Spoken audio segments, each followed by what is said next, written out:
Sir ನಮಸ್ಕಾರ. ನಮಸ್ತೆ sir ಇದು ಯಾವ ಊರು? ದೇವದುರ್ಗ ತಾಲೂಕು ಕರಡಿಗುಡ್ಡ. ಕರಡಿಗುಡ್ಡ.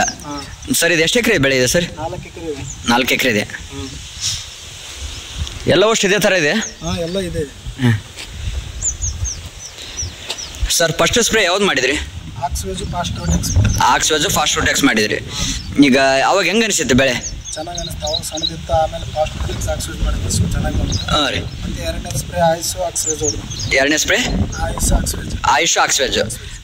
ಫಲ ಗಿಲ್ಲ ಹೆಂಗೆ ತಗೊಂಬಕತ್ತಿದೆ ಈಗ? ಚೆನ್ನಾಗಿದೆ ಫಲ. ನೋಡಿ ಈ ಥರ ಇದೆ ನೋಡಿ.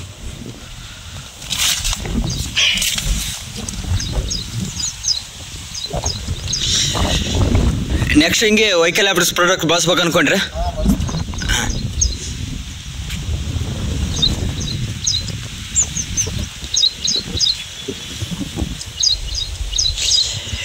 ಇದರಿಂದ ನಿಮ್ಗೆ ಏನೇನು ಬೆನಿಫಿಟ್ ಅನಿಸ್ತದೆ ನಿಮ್ಗೆ? ಗಿಡ ಚೆನ್ನಾಗಿ ಬಂದಿದೆ, ಮತ್ತು ಫಲ ಆಗಿದೆ. ಹಾಂ ರೀ. ಮತ್ತು ಪಂಗ್ಲು ಬಂದಿದೆ. ಹಾಂ ರೀ. ಹಾಂ ರೀ. ಕೆಳಗಿಂದ ಫಲ ಸ್ಟಾರ್ಟಿಂಗ್ಗೆ ತಗೊಂಡ್ಬಿಟ್ಟದೆ. ಹಾಂ ರೀ. ಒಂದು ಫಲ ಎಲ್ಲಿ ಮಿಸ್ ಆಗಿಲ್ಲ, ಕರೆಕ್ಟಾಗಿ ಬಂದಿದೆ. ಯಾವ ಫಲನೂ ಉದಿರಿಲ್ಲ. ಹಾಂ ರೀ. ಇಲ್ಲಿ ನೋಡಿ ಜೋಡ್ ಫಲ ಕಾಣಿಸ್ತದೆ. ಹಾಂ ರೀ. ಮತ್ತು ಚೆನ್ನಾಗೈತೆ ಬೆಳೆ, ಮಾತ್ರ ಯಾವ ರೋಗನೂ ಇಲ್ಲ. ಹಾಂ ರೀ. ನೀಟಾಗೈತೆ ಹೊಲ. ನೀಟಾಗೈತೆ. ಕ್ಲಿಯರ್ ಐತೆ ಬೆಳೆ.